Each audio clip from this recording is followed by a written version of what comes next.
Yeah, I just get so excited sometimes. I get so excited. I want to share. Yeah, so I had a dream last night. My dream was very powerful. It was about puppies. Oh, little puppies. Oh, so many little puppies. Yeah, so I was at my friend's house and she had a box of puppies and she wanted me to help her get rid of these puppies. There were so I had a hard time picking which one I wanted. There was one I found. It was like a fat little piggy. He had just the cutest little fat tummy. They were so soft. Some of them were black and white. Some of them had brown. They were just supposed to be in this box. But they were just all over the place. We were kind of like in a swampy area. There was not a lot of grass and stuff in the house that I was on. It had a deck. I had to go up the stairs to the porch to get to the box. I remember lots of brown wood. Really weathered old wood, and this really old weathered like shack. It looked like it was like in a swamp. There was no water though. And the atmosphere was kind of like cool. It was kind of like sundown type of stuff. So yeah, I was out there. I was holding the puppies. I had one. I picked it out. I really liked it. But I wasn't quite for sure about it. So I put it down because I saw this other one I thought I might like. I held it because I was thinking about this puppy not only for me, but for the others that live with me. So I was like, well, maybe this puppy would be a better fit for us. And so I was going to take it home. And then when I went to my house, there was a man parked outside, which I think he was like a shadow man in a car. And he rolled his window down as I was going up to my house, and he wanted that puppy that I had in my hand. And I was like, okay. So I gave him that puppy. I was kind of sad, but at the same time,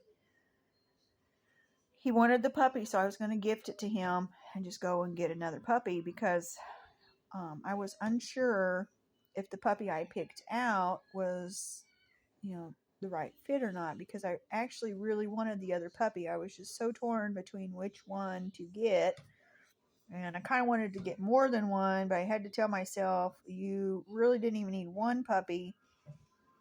So yeah, I gave him that puppy, and then I went back to go get the other puppy that I had picked in the beginning. And when I went back, I was just so torn about which puppy to get. I decided not to get any of them. I just mostly wanted to touch them anyways. Because, I know puppies are a lot of work. They take a lot of food. They take a lot of care and time. And I was weighing all of this in my head. So I ended up not getting a puppy. I could tell when I went back, though, there was like a sense of urgency, like I needed to hurry because I was running out of time and I didn't know why I felt this way. And then, of course, I woke up. so the sense of urgency was my dream was ending. Hurry, make up your mind. So yeah, I decided not to get any puppy, but at the same time, I got to pet all the puppies. Yeah, and so the shadow man, he was in a car it was a dark colored car with dark tinted windows. I did not have any fear towards him. I actually felt like he was parked outside my house, like to try to watch my house, protect me. So yeah, the other night, let's see, this was last night's dream with the puppies, and then a couple nights before that, I've been posting about the Grim Reaper. Yeah, I've been posting about the Grim Reaper and how the Grim Reaper is the Grin Reaper, because we had a happy good time here, so I don't fear that. But I will say, I think it was like 2 nights ago, I was in a dead sleep. I was in a very deep sleep, and then all of a sudden I heard that knocking.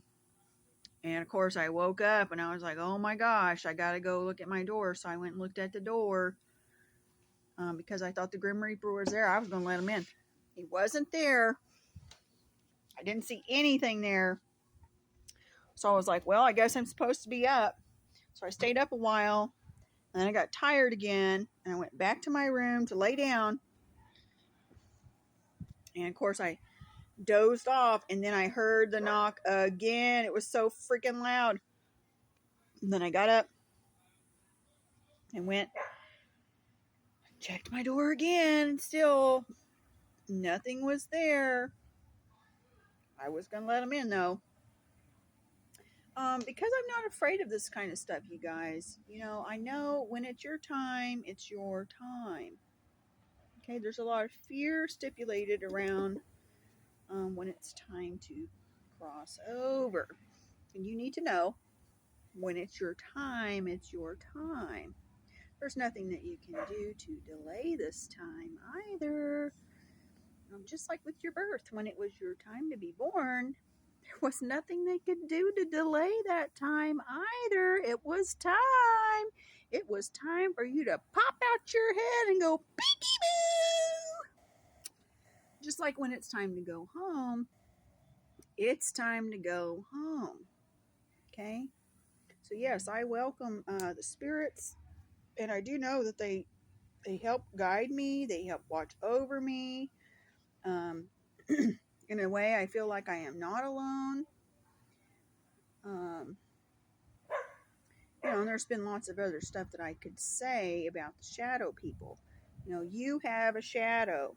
Okay, you're like Peter Pan with the shadow. So generally, you know, when you talk about the shadow people, you need to know they are technically kind of like an aspect of yourself in a sense, depending on your vibration. So some people, they've talked about seeing the shadow people and they get kind of scared. Just know there is no fear here unless you project the fear. Okay, there are spirits here that we cannot see, but they are here, you guys. They're just on a different level of vibration. And it has a lot to do with our eyes.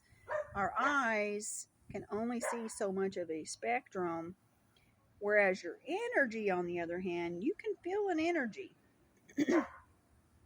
So yeah, there's a lot of stuff here that I feel like people, like, they think it's fear-based, but at the same time, it's because of their perspective that they choose to take. They choose to take the perspective of fear over natural. Yes, it is very natural for you to feel and sense the spirits. Do I believe there are bad spirits here? No. No, I do not believe that there are bad spirits on the earth. However, I do feel like man carries the negative spirits within.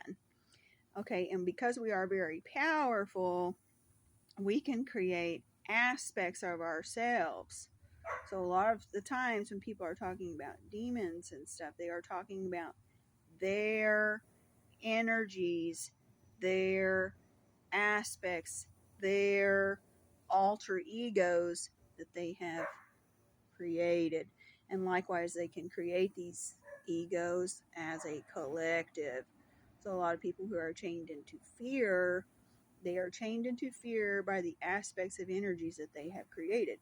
And likewise, you can only access these energies unless you are a frequency match.